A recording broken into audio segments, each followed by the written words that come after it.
नमस्कार मित्रों। ये वीडियो है कि बच्चों को सिटी में पालना चाहिए, शहर में पालना चाहिए या किसी गांव में, ग्राम में, विलेज में पालना चाहिए। बच्चों को कहाँ पालना चाहिए। तो पहले हम समझते हैं कि बच्चों को पालना एक बहुत ही मुश्किल प्रक्रिया है। जैसे सिद्धार्थ गौतम थे, उनके पिता थे, तो उनके पिता वहाँ के मेंबर ऑफ पार्लियामेंट जैसे थे। राजा तो नहीं थे, लेकिन उनका वोटिंग राइट्स था, जो संघ था उस वक्त का। और तब भी उनको, सिद्धार्थ गौतम को पालने में काफ़ी मुश्किलें आई। उन्होंने जैसा कंट्रोल करने की कोशिश की वैसा तो कर नहीं पाए। फिर राम थे, उनके पिता दशरथ, तो दशरथ चाहते थे कि श्री राम को फला फला तरीके से पाला जाए, लेकिन श्री राम को भी डिप्रेशन हुआ, तो उनको भी विश्वामित्र मुनि को बुलाना पड़ा डिप्रेशन सुधारने के लिए। और फिर कैकई के कहने पे वनवास भी भेजना पड़ा। तो इतना आसान नहीं होता। लेकिन फिर मैं आपको बताना चाहता हूँ कि कुछ चीज़ें वो हमेशा कंट्रोल की जा सकती है। जैसे कि माहौल, तो पहली बात है कि बच्चों को शहर में नहीं पालना चाहिए। क्यों? इस शहर में बहुत तरह के व्यापारी, चतुर व्यापारी अपनी दुकान लगा के बैठे हैं एकदम धूर्तता से, और आपके बच्चों को छलने के लिए, मतलब आपके बच्चों के माध्यम से वो बस आपका पैसा निकालना चाहते हैं, और उसके लिए अपनी दुकान सजा के बैठे हैं। तरह तरह की दुकान, कुत्तों का डॉक्टर, कुत्ते की बिस्किट, जंक फूड, अलग अलग प्रकार के जंक फूड। और इतना ही नहीं कि दुकान लगा के, भारत में तो फुटपाथ पे भी बैठ जाते हैं और अपना सामान बेचते हैं। और ललचाने के लिए वो यूट्यूब पे, टीवी पे हर जगह ऐड दे देते हैं और दुकानें खोल लेते हैं। और फिर शहर में घूमने के लिए कौन सी जगह होती है? मॉल। तो मॉल मतलब क्या? दुकान। मॉल मतलब एक व्यापारी का बाजार, जिसको पूरी तरह से सजाया गया है बच्चे को छलने के लिए। फिर शहर में खेलने के लिए जगह नहीं हो पाती बच्चों के लिए, कि दौड़ना है, भागना है, तो बहुत सारी एनर्जी है वो निकालने के लिए तो दौड़ना भागना पड़ेगा, खेलना पड़ेगा। अब उसके लिए ज़मीन नहीं है, क्योंकि रियल एस्टेट इतना महंगा है। सबके मुंह में पानी आता है कि ये जगह पड़ी है, लो यहाँ पे मैं 3 फ्लोर बना लेता हूँ। ये जगह नहीं भी पड़ी है, ये तो सरकार की ज़मीन है, फिर भी मैं इलीगल कर देता हूँ। ये चर्च की ज़मीन है, तो मैं फादर के साथ सेटिंग करके प्रमोटिंग कर देता हूँ। सबका ध्यान तो यहीं रहता है। तो क्या होता है, बच्चे खेल नहीं पाते। खेल नहीं पाते तो डिप्रेशन में चले जाते हैं, परेशान हो जाते हैं, और बहुत तरह के वायलेंट क्राइम्स, इस तरह की चीज़ों पे उतर जाते हैं। फिर नशाखोरी, जैसे कि चरस, गांजा, अफीम, दारू, सिगरेट। और दारू सिगरेट तो लीगल है, तो बड़े पैमाने पे प्रचार होता है। अब गांव में 4 गांव में एक ठेका होता है, तो बड़ा दूर जाना पड़ता है। शहर में तो हर मोहल्ले पे 5 ठेके हैं। ग्राउंड नहीं है, पर ठेके जरूर मिल जाएंगे।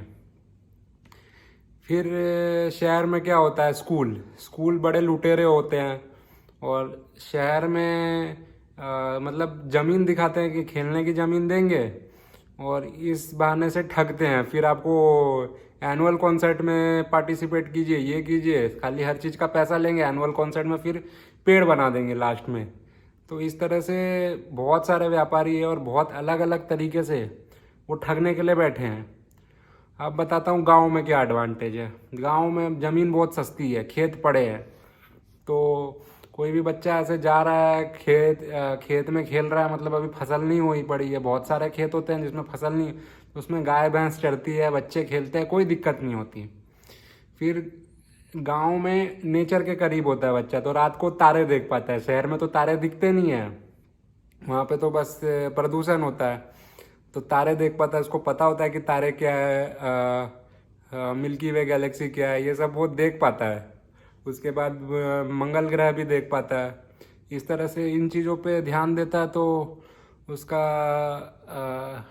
एस्ट्रोनॉमी एस्ट्रोनॉमी पे भी ध्यान जाता है। उसके बाद न्यूटन ने कैसे कैलकुलस बनाया, तो उसने तो प्लैनेट्स की दूरी मापने के लिए बनाया था, तो ना प्लैनेट देख पाता तो कैसे बनाता। तो बच्चों को प्लैनेट्स देखने देना चाहिए। फिर गांव में बहुत कुछ और भी देख पाता है, जैसे झरने, उसके बाद नदी का बहना, एक स्वर में बहना, तो इससे मैथमेटिक्स निकलता है। जैसे रामानुजन थे, तो रामानुजन क्या करते थे? प्रकृति से उनमें विचार आते थे और उसको वो व्यक्त करते थे गणित के रूप में। तो मैथमेटिक्स है, फिजिक्स है, केमिस्ट्री है, ये सब बच्चा नेचर के पास रहेगा तो ज़्यादा सीखेगा। फिर जितने भी तरह के उत्पादन होते हैं वो गाँव में ही होते हैं अधिकतर। जैसे कोयले की माइनिंग हो गई, पावर प्लांट हो गया, थर्मल पावर प्लांट हो गया, हाइडल पावर प्लांट हो गया, या किसी भी चीज़ की फैक्ट्री हो गई, ये सब गाँव में होता है। तो गाँव में रहेगा तो वो समझेगा पूरा प्रोसेस। शहर में क्या होता है, शहर में बस दुकानें होती है, यही सब माल जो बनता है पूरी दुनिया में ये आके बिकता है। शहर तो कभी रहने की जगह थी भी नहीं।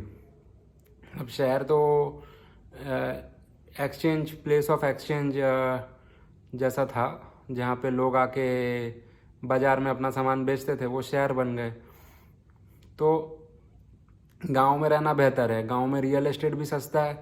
फिर गांव में अकेलापन, जैसे बच्चा अकेलेपन में रहेगा तो वो गहरे विचारों में उतरेगा, तब उसकी फिलॉसफी गहरी होगी, उसका मन करेगा कि बुद्ध को पढ़ूं, महावीर को पढ़ूं और उसके जैसे विचार आएंगे।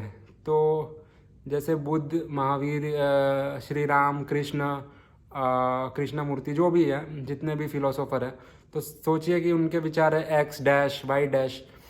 तो अगर आपके बच्चे के विचार ए होंगे, मतलब जरा भी मिलते नहीं होंगे, तो वो जानने की कोशिश नहीं करेगा। अगर उसके विचार करीब होंगे, मतलब वो एक्स डैश -1 होंगे, तो वो जानने की कोशिश करेगा और बहुत कुछ समझ में आएगा और दुखों का निवारण के लिए रास्ता ढूंढेगा। और शहर में रहेगा तो भाई दुख का निवारण के लिए क्या होता है भाई, वो दारू चला देते हैं, वो लाइट हल्की कर देते हैं जिससे कुछ दिखे ना कि दुख है कि नहीं है, और ऐसे ही चलता है। धन्यवाद।